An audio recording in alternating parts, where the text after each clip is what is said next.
আমি অনুপ্রক্ষিত, আর আপনারা দেখছেন নিউজ 7 দিন বাংলা ইউটিউব চ্যানেল। ভারতের প্রধান সম্পদ প্রধানমন্ত্রী নরেন্দ্র মোদীজি।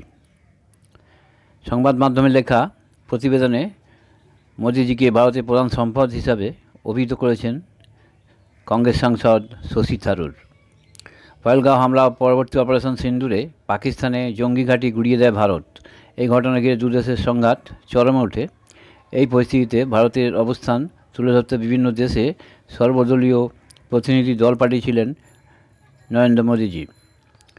উত্তর ও লাতিন আমেরিকার প্রতিনিধি দলের নেতৃত্বে ছিলেন শশী থারুর। এরপর দেশে ফিরে মোদির উচ্ছ্বসিত প্রশংসা করেছেন তিনি। বেশ কিছুদিন ধরে কংগ্রেসের সঙ্গে শশী থারুরের দূরত্ব বাড়ছে এমন খবর আসছিল। তিরুবনন্তপুরমের সাংসদ নিজেও দলের সঙ্গে মতবিরোধের কথা স্বীকার করে নিয়েছেন।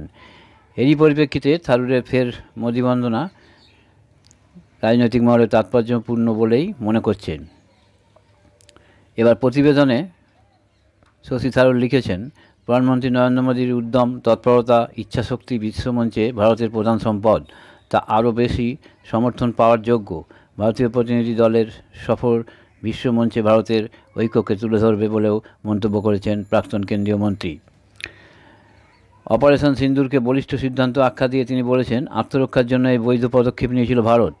দীর্ঘদিন ধরে চলতে থাকা সীমান্ত পারে সন্ত্রাসের জবাব দিতে এর দরকার ছিল। বিষয়টি আমরা বোঝাতে পেরেছি। ওখানে পাক প্রতিনিধি দল উপস্থিত ছিল, কিন্তু আমাদের কথার প্রতিধ্বনি শোনা গিয়েছে মার্কিন প্রতিনিধিদের গলায়।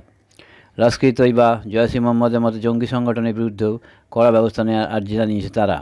প্রতিবেদন নিউজ 7 দিন বাংলা।